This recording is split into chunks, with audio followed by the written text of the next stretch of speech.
kulanti wacan daawadayaasheena Facebooka ku soo dhawaada kulan gaar ah oo madaxweyne Farmaajo uu idinla yeelanayo oo su'aalihiina ku soo weydiinaysaan waxaanu idinka ballan qaadnay in uu toos noqon doono kulankan wuxuu noqonayaa mid sii duuban balse su'aalihiina ayaynu madaxweynaha hor dhigi doonaa waa maasantahay inaad naga ogolaatay inaad dadka la hadasho waa dhawahay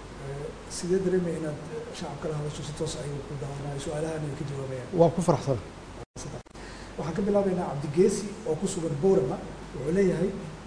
madaxweyne Farmaajo waxaan weydiin lahaa maxaa idinkaga qorshaysan wadahadaladii Somaliland mise jirtaa inaad gudaha dalka ku heshiinaysaan بسم الله الرحمن الرحيم عبد الجيسي وكما تسنيهي سؤال شيسا قيمة بدن إن الصومالي runtii waa isu baahan tahay waxaan dad waalaah waxaan aaminsanahay inaan dib u bilaabayno ama dib u soo celinayno wada hadaladii labada maxaan ku raahdaa dhinac inaan si fiican inaan dib u soo celinayno annagoo runtii aaminsan inaan labada dhinacba aan naga tahay daacad in dadkeena aan mas-uulka ka nahay oo waalaha ah sidii aan mustaqbalkooda aan uga shaqayn lahayn maxaa yeelay dalkan Soomaaliya waa dal runtii dadkiisu ay walaalo yihiin oo aan iswada leenahay oo waxba lagu kala duwanayn kala maqnaashaheenu waxay noo tahay runtii dib u dhac waa taas dhalinyaradu ay badda kulligood ay maaragtay nafta ka raadinayaan waxaan aaminsanahay haddii dalkaani uu isu yimaado oo dadka Soomaaliyeed oo waalaha ah ay maxaan ku raahdaa isu yimaadaan oo danahooda ka wada hadlaan oo u daneeyaan caruurtooda mustaqbalka iyo dadkooda u daneeyaan iyo waxaan aaminsanahay in meel dhexe la isugu imaan karo oo aan aaminsanahay keeni kara isu dhawaasho maxamed caalin oo jooga magaalada Banidhiig ee ka tirsan gobolka Togdheer wuu ku salaamayaa saddex su'aalood uu ku weydiiyey mid ka mid ah soo qaadan doonaa wuxuu leeyahay waxaan ognahay kooxda shabaab inaad awood ku maquulin weydeen marka wada hadal ma ku dayday shabaab waxaan siinay cafis dhowr jeer waan ugu baaqnay inay hub ka dhigaan oo ay ka tagaan runtii waxa ay ku dhex jiraan oo xasuuqa iyo dhibaatada ay dhibaateynayaan ummadooda ay ka tanaasulaan waana wadeennaa sidii aan ula hadli lahayn sidaan u soo celin lahayn maxaa yeelay waxaan aaminsanahay inay wiilasheena yihiin oo la khalday waxaan aaminsanahay qoriga iyo xabadda inay ka fiican tahay dadkan dad caruurteena ah weeye inay iska dhigaan maxaan ku raahdaa hubka ay haystaan oo ay ku leynayaan ama ay ku xasuuqayaan dadkooda ama ay ku burin hadday noo yimaadaan waxaan ugu baaqnay inaan siinayno hooy inaan deganaasho iyo mustaqbal fiican aan siinayno hadduu ilaah yidhaahdo ugaas xasan bashiir saciid oo jooga gaalkacyo wuxuu ku weydiinayaa maxaa kaaga qorshaysan qaraxyada markasta ka dhaca magaalada Muqdisho iyo dilalka qorshaysan ee loo geysto mas'uuliyiinta dowladda waa ku mahadsan yahay ugaas xasan su'aashiisa hawshaasi runtii muddo dheer ayaan ka shaqaynaynay ilaahay wuxuu nagu guuleeyey markay ugu sahlan tahay 3 bilood la soo dhaafay in baabuur qarxiya xamar aan ka ilaalinay waxaan rajaynaynaa inaan sii adkeenno amniga dadkeena inaan sii adkeenno iyo magaalada Muqdisho annagoo kaashanayna ciidamada qalabka sida iyo guud ahaan shacabka Soomaaliyeed wada shaqayntooda Cabdisalaam Xuseen magaalada Muqdisho jooga wuxuu ku weydiinayaa mudane madaxweyne maxaa kaaga qorshaysan kala qaybsanaanta magaalada Muqdisho iyada oo dawladdu ay ka taliso laga bilaabo wadada wadnaha ilaa ex control balcad bulshada ku nool ma haystaan wax adeeg dawladeed ah xitaa amni fiican gudoomiyaasha degmooyinka goobahaas maxaad u sheegi lahayd waxaan leeyahay dawladdan hadda waxay jirtaa hal sano waxyaabaha ay ballan qaaday waxaa ka mid ah inay gaarsiiso adeega shacabka Soomaaliyeed meel kasta ay joogaan runtiina hadda waxaan galnay qaabkii hadda waxaan galnay implementationkii ama dhaqangelintii wixii aan qorsheynaynay sanadkii hadda ahaa hadduu eebba yiraahdo waxaan gaarsiinaynaa adeega bulshada sida ugu dhaqsiyaha badan hadday noqoto iskuullo waxbarasho khaasatan farsamooyinka iyo technology-ga oo free lagu dhigto hadday noqoto rugagii caafimaadka hadday noqoto iyo hadday noqoto biyo caafimaad ah iyo jidadka inaan dib u dhisno amnigana si fiican soo celin laakiin iyada nafteeda waxaa loo baahan yahay shacabka Soomaaliyeed inay qayb ka noqdaan hawshaas ayna bixiyaan canshuuraha shacabka hadday bixiyaan waxaan aaminsanahay in waxyaabo badan oo aan hadda awooddeeda aanan lahayn oo laga yaabo inaan u hoos fadhino ama aan u daba fadhino dowlado shisheeye inay naga kabaan inaan ka maarmi karno haddii shacabku ay iyagu qayb ka noqdaan bixinta canshuuraadka waagaag xidig maxamed suureeye oo jooga Minneapolis waxa uu leeyahay madaxweynaha waxaan weydiinayaa iibista Cabdikariin Qalbi Dhagax muxuu madaxweynuhu ka ogyahay su-aashaasi runtii waa su-aal muhiim ah waxaan ognahay in baarlamaanka Soomaaliyeed golaha shacabku ee arrintaas ay ku sameeyeen debate ay aad uga hadleen ay ka soo saareen documentation ayna u codeeyeen maxaa yeelay iyagu waxa weeye waa hay'adda ugu sarreysa ee sharci dejinta markay codeeyeenna waxay gaareen go'aan waxaan aaminsanahay go'aankaas inuu yahay kama dambaysa maxamed amiin oo jarmalka jooga wuxuu leeyahay madaxweynaha waa salaamayaa waxa uu ku weydiinayaa waa maxay caqabadaha hortaagan ciidan midaysan oo Soomaaliyeed oo hal meel ka amar qaata caqabadahaasi waxaan bilownay inaan ka shaqeyno ciidanka inaan isku dhafno oo aan isu keenno oo aan tababar cusub gelino oo aan siino agabkii u baahan yihiin waxaan bilownay inaan siino mushaharaadka oo hadda intii aan xukuumaddaani jirtay ama dowladdaani jirtay aan bixinay ciidamada annaga budgetkeena miisaaniyadeenna maxaan ku raahdaa qaybta ka ah taasna waxay keenaysaa intaas in ciidamadaasi ay noqdaan ciidamo tayo leh si ay uga hortagaan al-shabaab cabdiraxmaan warsame cilmi muqdisho jooga wuxuu ku weydiinayaa dhowr su-aal balse waxaan ka soo qaadanaynaa waxa uu leeyahay madaxweynuhu markii uu kambeynka ku jiray waxa uu ballan qaaday in aysan jiri doonin waddo xiran waddooyinka magaalada muqdisho ka hadlaya maxaa ku dhacay cabdikariin waxaan leeyahay dowladdu dadaal waxay ugu jirtaa inay ilaaliso ammaanka magaalada muqdisho ilaahay baa nafta ilaaliya inaan xaqiijinno dadka Soomaaliyeed ee magaalada ka shaqeysta inay xaafadooda ugu noqdaan si nabad ah marka in la kala doorto xoogaa yaroo dhib ah iyo jid xirnaansho iyo in la kala doorto qarax joogto ah insha Allah hadduu ilaahay raado iyada naftigeeda waa ka gudbaynaa waxaanan xaqiijinaynaa in magaaladu isku furanto ammaankeedana uu ku soo noqdo hadduu eebba yiraahdo maxamed khaliif waxa uu jooga maraykanka waxa uu ku leeyahay firfircooniya ka muuqatay inta aadan madaxweyne noqonin xaggee ka baxday madaxweynaha iyo prime ministerku waxay kala leeyihiin laba rool iyo kala leeyihiin roolka prime ministerku waa ninka hawsha xukuumadda iyo shaqada iyo fulinta iska leh meesha madaxweynaha laga rabo inuu lahaado visionka korna ka fiiriyo xaaladda sidee tahay uuna ka odayayo hawsha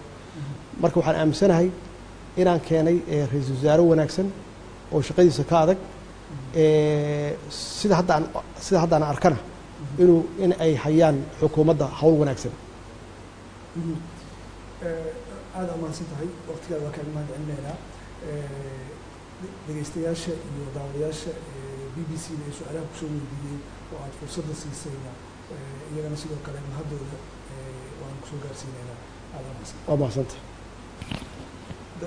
daawadayaal aad ayaad ugu mahadsan tihiin la socoshada barnaamijkan waxaad dib uga daawan doontaan ama aad ka daawan kartaan barta Facebooka ay BBC Soomaali ku leedahay waan idinkaga mahad celinaynaa la socoshada war fiican waay wacan daawadayaasheena Facebooka kusoo dhawaada kulanti wacan daawadayaasheena Facebooka kusoo dhawaada kulan gaar ah oo madaxweyne farmaajo uu idinla yeelanayo oo su-aalihiina kusoo weydiinaysaan waxaanu idinka ballan qaadnay in uu toos noqon doono kulankan wuxuu noqonayaa mid sii duuban balse su-aalihiina ayaynu madaxweynaha hor dhigi doonaa waa mahadsantahay inaad naga ogolaatay inaad dadka la hadasho waa dhawahay sidee dareemaya inaad shacabka la hadasho si toos ay ku daawanaayo su-aalahan ay ka jawaabayaan waa ku faraxsan waxaan ka bilaabaynaa cabdigeesi oo ku sugan boorama wuxuu leeyahay madaxweyne farmaajo waxaan weydiin lahaa maxaa idinkaga qorshaysan wadahadaladii somalilan mise jirtaa inaad gudaha dalka ku heshiinaysaan bismi illahi raxmaan raxiim cabdigeesey waa ku mahadsan yahay su-aashiisa qiimaha badan soomaali runtii waa isu baahan tahay waxaan nahay dad waala ah waxaan aaminsanahay inaan dib u bilaabayno ama dib u soo celinayno wadahadaladii labada maxaan ku rahdaa dhinac inaan si fiican inaan dib u soo celinayno annagoo runtii aaminsan inaan labadana dhinacba aan naga tahay daacad in dadkeenna aan mas-uulka ka nahay oo waalaha ah sidii aan mustaqbalkooda aan uga shaqayn lahayn maxaa yeelay dalkan soomaaliya waa dal runtii dadkiisu ay walaalo yihiin oo aan iswada leenahay oo waxba lagu kala duwanayn kala maqnaashaheennu waxay noo tahay runtii dib u dhac waa taas dhalinyaradu ay badda kulligood ay maaragtay nafta ka raadinayaano waxaan aaminsanahay haddii dalkaani uu isu yimaado oo dadka soomaaliyeed oo waalaha ah ay maxaan ku rahda isu yimaadaan oo danahooda ka wada hadlaan oo u daneeyaan caruurtooda mustaqbalka iyo dadkooda u daneeyaan iyo waxaan aaminsanahay in meel dhexe la isugu imaan karo oo aan aaminsanahay keeni kara soo dhawaasho maxamed caalin oo jooga magaalada bani dhiig ee ka tirsan gobolka togdheer wuu ku salaamayaa 3 su-aalood wuu ku weydiiyey mid ka mid aan soo qaadan doonaa wuxuu leeyahay waxaan ognahay kooxda shabaab inaad awood ku maquulin weydeen marka wadahadal ma ku dayday shabaab waxaan siinay cafis dhowr jeer oo aan ugu baaqnay inay hub ka dhigaan oo ay ka tagaan runtii waxa ay ku dhex jiraan oo xasuuqa iyo dhibaatada ay dhibaateynayaan ummadooda ay ka tanaasulaan waana wadeennaa sidii aan ula hadli lahayn sidii aan usoo celin lahayn maxaa yeele waxaan aaminsannahay inay wiilasheena yihiin oo la khalday waxaan aaminsanahay qoriga iyo xabadda inay ka fiican tahay dadkan dad caruurteena ah weeye inay iska dhigaan maxaan ku raahdaa hubka ay haystaan oo ay ku leynayaan ama ay ku xasuuqayaan dadkooda ama ay ku burburinayaan hantidooda dadkooda ay ku burburinayaan hadday noo yimaadaan waxaan ugu baaqnay inaan siinayno hooy inaan deganaasho iyo mustaqbal fiican aan siinayno hadduu ilaah yidhaahdo ugaas xasan bashiir saciid oo jooga gaalkacyo wuxuu ku weydiinayaa maxaa kaaga qorshaysan qaraxyada mar kasta ka dhaca magaalada muqdisho iyo dilalka qorshaysan ee loo geysto mas-uuliyiinta dowladda waa ku mahadsan yahay ugaas xasan su-aashiisa hawshaasi runtii muddo dheer ayaan ka shaqaynaynay ilaahay wuxuu nagu guuleeyey markay ugu sahlan tahay 3 bilood lasoo dhaafay in baabuur qarxiya xamar aan ka ilaalinay waxaan rajaynaynaa inaan sii adkeenno amniga dadkeenna inaan sii adkeenno iyo magaalada muqdisho annagoo kaashanayna ciidamada qalabka sida iyo guud ahaan shacabka soomaaliyeed wada shaqayntooda cabdisalaam xuseen magaalada muqdisho joogaa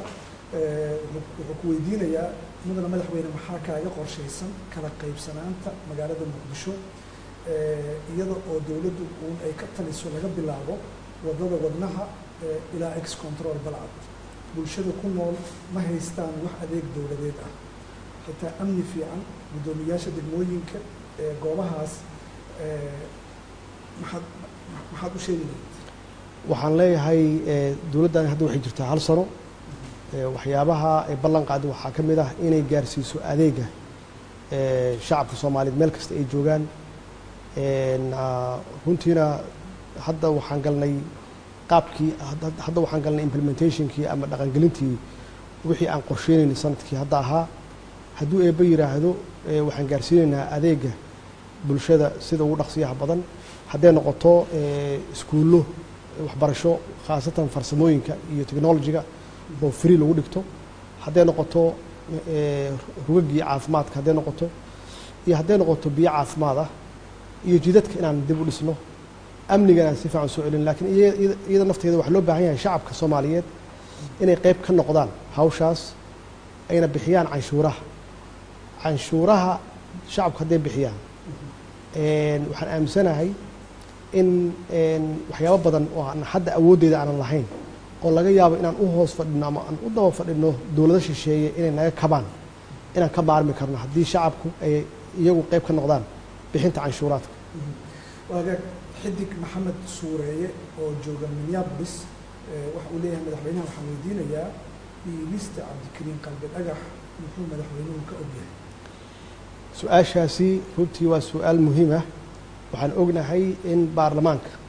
soomaaliyeed golaha shacabku ee arrintaas ay ku sameeyeen debate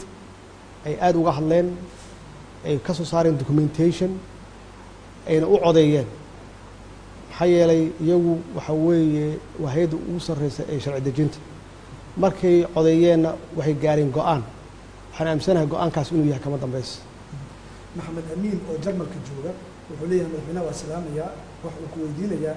waa maxay caqabadaha hortaagan ciidan midaysan oo soomaaliyeed oo hal meel ka amar qaata? caqabadahaasi waxaan bilaawnay inaan ka shaqeyno ciidanka inaan isku dhafno oo aan isu keenno oo aan tababar cusub gelinno oo aan siino agabkay u baahan yihiin. waxaan bilaawnay inaan siino mushaaharaadka oo hadda intii aan xukuumaddaani jirtay ama dowladdaani jirtay aan bixinay ciidamada annaga budgetkeenna miisaaniyaddeenna maxaan ku raahdaa qaybta ka ah taasna waxay keenaysaa intaas in ciidamadaasi ay noqdaan ciidamo tayo leh si ay uga hortagaan al-shabaab. cabdiraxmaan warsame cilmi muqdisho joogaa wuxuu ku weydiinayaa dhowr su-aal balse waxaan ka soo qaadanaynaa waxa uu leeyahay madaxweynuhu markii uu kambeynka ku jiray waxa uu ballan qaaday in aysan jiri doonin waddo xiran waddooyinka magaalada muqdisho ka hadlaya maxaa ku dhacay? cabdikariin waxaan leeyahay dowladdu dadaal waxay ugu jirtaa inay ilaaliso ammaanka magaalada muqdisho. ilaahay baa nafta ilaaliya. inaan xaqiijinno dadka soomaaliyeed ee magaalada ka shaqaysta inay xaafadooda ugu noqdaan si nabad ah. marka in la kala doorto xoogaa yaroo dhib ah iyo jidxirnaansho iyo in la kala doorto qarax joogto ah insha allah hadduu ilahi yirahdo iyada naftigeeda waa ka gudbaynaa. waxaanan xaqiijinaynaa in magaaladu isku furanto ammaankeedana uu kusoo noqdo hadduu eeba yiraahdo. maxamed khaliif waxa uu oo jooga maraykanka waxa uu ku leeyahay firfircooniya ka muuqatay inta aadan madaxweyne noqon xaggee ka baxday? madaxweynaha iyo prime ministerku waxay kala leeyihiin laba rool ayay kala leeyihiin. roolka prime ministerku waa ninka hawsha xukuumadda iyo shaqada iyo fulinta iska leh. meesha madaxweynaha laga rabo inuu lahaado visionka korna ka fiiriyo xaaladda sidee tahay uuna ka odayeeyo hawsha. marka waxaan aaminsanahay inaan keenay ra-iisul wasaare wanaagsan oo shaqadiisa ka adag sida hadda aan arkana in ay hayaan xukuumadda hawl wanaagsan. aada umahadsan tahay waqtigaada waa kaaga mahad celinaynaa.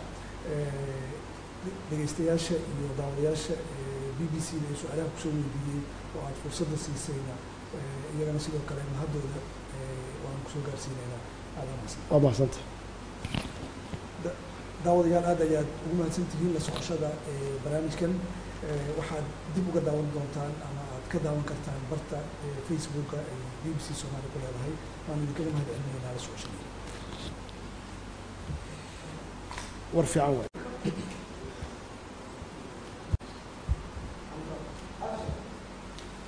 kulanti wacan daawadayaasheenna facebooka kusoo dhawaada kulan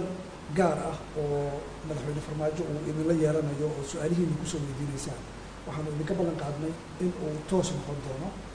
kulankan wuxuu noqonayaa mid sii duuban balse su-aalihiina ayaynu madaxweynaha hordhigi doonaa. waa mahadsantahay inaad naga ogolaatay inaad dadka la hadasho. waa dhawaa. sidee dareemaya inaad shacabka la hadasho si toos ayagu ku daawanayo su-aalahaana ay ka jawaabayaan? waa ku faraxsana. waa mahadsantahay. waxaan ka bilaabaynaa cabdigeesi oo ku sugan boorama wuxuu leeyahay madaxweyne farmaajo waxaan weydiin lahaa maxaa idinkaga qorshaysan wadahadaladii somalilan mise jirtaa inaad gudaha dalka ku heshiinaysaan? بسم الله الرحمن الرحيم عبد الجيسي وكما تسنيهي سؤال شيسا قيمة بدن إن الصومالي runtii waa isu baahan tahay waxaan dad waala waxaan aaminsanahay inaan dib u bilaabayno ama dib u soo celinayno wada hadalladii labada maxaan ku raahdaa dhinac in si fiican inaan dib u soo celinayno annagoo runtii aaminsan inaan labada dhinacba aan naga tahay daacad in dadkeena aan mas-uulka ka nahay oo waalaha ah sidii aan mustaqbalkooda aan uga shaqayn lahayn maxaa yeelay dalkan Soomaaliya waa dal runtii dadkiisu ay walaalo yihiin oo aan iswada leenahay oo waxba lagu kala duwanayn kala maqnaashaheenu waxay noo tahay runtii dib u dhac waa taas dhalinyaradu ay badda kulligood ay maaragtay nafta ka raadinayaan waxaan aaminsanahay haddii dalkaani uu isu yimaado oo dadka Soomaaliyeed oo waalaha ah ay maxaan ku raahdaa isu yimaadaan oo danahooda ka wada hadlaan oo u daneeyaan caruurtooda mustaqbalka iyo dadkooda u daneeyaan iyo waxaan aaminsanahay in meel dhexe la isugu imaan karo oo aan aaminsanahay keeni kara soo dhawaasho. maxamed caalin oo jooga magaalada Balidhiig ee ka tirsan gobolka Togdheer wuu ku salaamayaa 3 su'aalood uu ku weydiiyey mid ka mid ah soo qaadan doonaa wuxuu leeyahay waxaan ognahay kooxda shabaab inaad awood ku maquulin weydeen marka wada hadal ma ku dayday? shabaab waxaan siinay cafis dhowr jeer waan ugu baaqnay inay hub ka dhigaan oo ay ka tagaan runtii waxa ay ku dhex jiraan oo xasuuqa iyo dhibaatada ay dhibaateynayaan ummadooda ay ka tanaasulaan waana wadeennaa sidii aan ula hadli lahayn sidaan u soo celin lahayn maxaa yeelay waxaan aaminsanahay inay wiilasheena yihiin oo la khalday waxaan aaminsanahay qoriga iyo xabadda inay ka fiican tahay dadkan dad caruurteena ah weeye inay iska dhigaan maxaan ku raahdaa hubka ay haystaan oo ay ku leynayaan ama ay ku xasuuqayaan dadkooda ama ay ku burburinayaan hantidooda dadkooda ay ku burburinayaan hadday noo yimaadaan waxaan ugu baaqnay inaan siinayno hooy inaan deganaasho iyo mustaqbal fiican aan siinayno hadduu ilaah yidhaahdo. ugaas xasan bashiir saciid oo jooga gaalkacyo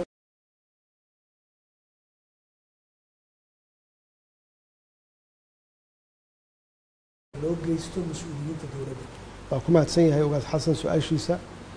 hawshaasi runtii muddo dheer ayaan ka shaqaynaynay ilaahay wuxuu nagu guuleeyey markay ugu sahlan tahay 3 bilood la soo dhaafay in baabuur qarxiya xamar aan ka ilaalinay waxaan rajaynaynaa inaan sii adkeenno amniga dadkeena inaan sii adkeenno iyo magaalada Muqdisho annagoo kaashanayna ciidamada qalabka sida iyo guud ahaan shacabka Soomaaliyeed wada shaqayntooda. cabdisalaam xuseen magaalada Muqdisho jooga wuxuu ku weydiinayaa mudane madaxweyne maxaa kaaga qorshaysan kala qaybsanaanta magaalada Muqdisho iyada oo dowladdu ay ka taliso laga bilaabo wadada wadnaha ilaa ex control balcad bulshada ku nool ma haystaan wax adeeg dowladeed ah xitaa amni fiican guddoomiyaasha degmooyinka goobahaas maxaad u sheegi lahayd? waxaan leeyahay dowladdan hadda waxay jirtaa 1 sano waxyaabaha ay ballan qaaday waxaa ka mid ah inay gaarsiiso adeega shacabka Soomaaliyeed meel kasta ay joogaan runtiina hadda waxaan galnay qaabkii hadda waxaan galnay implementationkii ama dhaqangelintii wixii aan qorsheynaynay sanadkii hadda ahaa hadduu eebba yiraahdo waxaan gaarsiinaynaa adeega bulshada sida ugu dhaqsiyaha badan hadday noqoto iskuullo waxbarasho khaasatan farsamooyinka iyo technology-ga oo free lagu dhigto hadday noqoto rugagii caafimaadka hadday noqoto iyo hadday noqoto biyo caafimaad ah iyo jidadka inaan dib u dhisno amnigan aan si fiican soo celin laakiin iyada nafteeda waxa loo baahan yahay shacabka Soomaaliyeed inay qayb ka noqdaan hawshaas ayna bixiyaan canshuuraha shacabka hadday bixiyaan waxaan aaminsanahay in waxyaabo badan oo aan hadda awooddeeda aanan lahayn oo laga yaabo inaan u hoos fadhino ama aan u daba fadhino dowlado shisheeye inay naga kabaan inaan ka maarmi karno haddii shacabku ay iyagu qayb ka noqdaan bixinta canshuuraadka. waagaag xidig maxamed suureeye oo jooga Minneapolis waxa uu leeyahay madaxweynaha waxaan weydiinayaa iibista cabdikariin qalbi dhagax muxuu madaxweynuhu ka ogyahay? su-aashaasi runtii waa su-aal muhiim ah. waxaan ognahay in baarlamaanka soomaaliyeed golaha shacabku ee arrintaas ay ku sameeyeen debate ay aada uga hadleen, ay ka soo saareen documentation, ayna u codeeyeen. maxaa yeelay iyagu waxa weeye waa hay-adda ugu sarreysa ee sharci dejinta. markay codeeyeenna waxay gaareen go-aan. waxaan aaminsanahay go-aankaas inuu yahay kama dambeys. maxamed amiin oo jarmalka jooga wuxuu leeyahay madaxweynaha waa salaamayaa, waxa uu ku weydiinayaa waa maxay caqabadaha hortaagan ciidan midaysan oo Soomaaliyeed oo hal meel ka amar qaata? caqabadahaasi waxaan bilownay inaan ka shaqeyno ciidanka inaan isku dhafno oo aan isu keenno oo aan tababar cusub gelinno oo aan siino agabkay u baahan yihiin. waxaan bilownay inaan siino mushaaharaadka oo hadda intii aan xukuumaddaani jirtay ama dowladdaani jirtay aan bixinay ciidamada annaga budgetkeenna miisaaniyaddeenna maxaan ku raahdaa qaybta ka ah. taasna waxay keenaysaa intaas in ciidamadaasi ay noqdaan ciidamo tayo leh si ay uga hortagaan al-shabaab. cabdiraxmaan warsame cilmi muqdisho joogaa wuxuu ku weydiinayaa dhowr su-aal balse waxaan ka soo qaadanaynaa. waxa uu leeyahay madaxweynuhu markii uu kambeynka ku jiray waxa uu ballan qaaday in aysan jiri doonin waddo xiran waddooyinka magaalada muqdisho ka hadlaya, maxaa ku dhacay? cabdikariin waxaan leeyahay dowladdu dadaal waxay ugu jirtaa inay ilaaliso ammaanka magaalada muqdisho. ilaahay baa nafta ilaaliya. inaan xaqiijinno dadka Soomaaliyeed ee magaalada ka shaqaysta inay xaafadooda ugu noqdaan si nabad ah. marka in la kala doorto xoogaa yaroo dhib ah iyo jid xirnaansho iyo in la kala doorto qarax joogto ah, insha allah hadduu ilaah yiraahdo iyada naftigeeda waa ka gudbaynaa. waxaanan xaqiijinaynaa in magaaladu isku furanto, ammaankeedana uu ku soo noqdo hadduu eebba yiraahdo. maxamed khaliif waxa uu oo jooga Maraykanka waxa uu ku leeyahay firfircooniya ka muuqatay inta aadan madaxweyne noqon, xaggee ka baxday? madaxweynaha iyo prime ministerku waxay kala leeyihiin laba rool iyo kala leeyihiin. roolka prime ministerku waa ninka hawsha xukuumadda iyo shaqada iyo fulinta iska leh. meesha madaxweynaha laga rabo inuu lahaado visionka, korna ka fiiriyo xaaladda sidee tahay, uuna ka odayeeyo hawsha. marka waxaan aaminsanahay inaan keenay ra-iisul wasaare wanaagsan oo shaqadiisa ka adag. sida haddaan arkana in ay hayaan xukuumadda hawl wanaagsan. aada ammaansan tahay, waqtigaada waa kaaga mahad celinaynaa. dhegeystayaasha iyo daawadayaasha BBC-da ee su-aalaha kusoo weydiiyey oo aada fursadda siisayna iyagana sidoo kale mahaddooda waan kusoo gaarsiinaynaa. aada ammaansan. waa mahadsanta. daawadayaal aad ayaad ugu mahadsan tihiin la socoshada barnaamijkan. waxaad dib uga daawan doontaan ama aad ka daawan kartaan barta Facebooka ee BBC Soomaali ku leedahay. waan idinkaga mahad celinaynaa la socoshada. war fiican waay.